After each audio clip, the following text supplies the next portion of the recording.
Hey folks, forgive the audio and the rest of the super professional setup. Welcome to Netherstone. We're going to cover this in 7 different videos, which, if I've done my job right, should mean I can get hit by a bus and the world's knowledge on this subject will remain unaffected.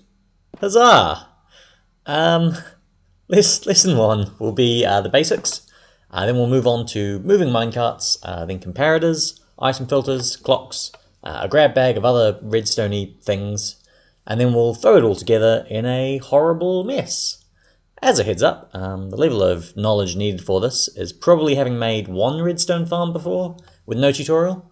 Not even a good one, just a thing you can point at and say farm, and someone else can then say, you sure? Anyway, basics. So the place to start is to explain the limitations of Netherstone. The concept is pretty simple.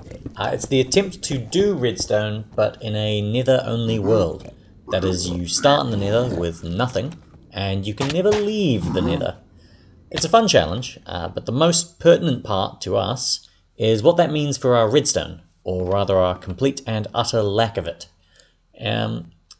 As a demonstration, in front of you are all the things listed in the redstone tab. And now we exclude all the ones that require overworld resources. Yeah, it's bleak. It's real bleak. But it gets worse when you consider the actual functionality of them. There's no redstone use for wool without sculpt sensors, so all up, we've gone from 62 things down to 20, and if you exclude the double ups, 16. So let's summarize what we can and can't do. Now, the easiest way to grasp redstone, in my opinion, is to consider things under 3 categories. These are things that output a redstone signal, things that transmit or change a redstone signal, and things that do something when a redstone signal reaches them. In the context of Netherstone, let's start with the simplest, which is the remaining components that do something once powered. The first 3 have fairly similar uses. A T-junction rail changes direction when powered, which can be used to redirect minecarts. A gate changes from closed to open when powered, which can be used to unblock entities, including minecarts.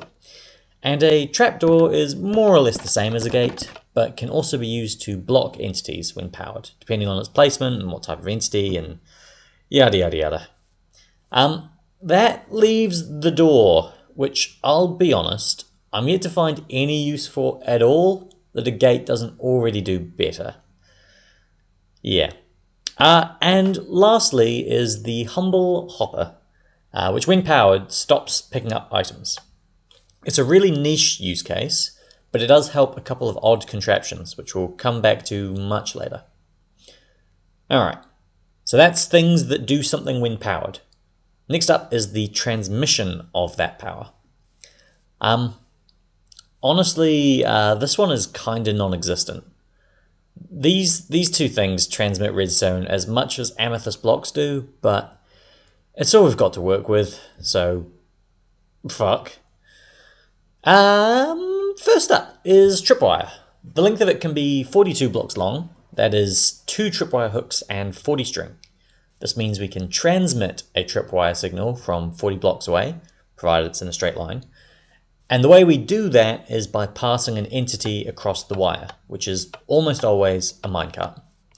And minecarts, given the right push, can be transmitted just about anywhere.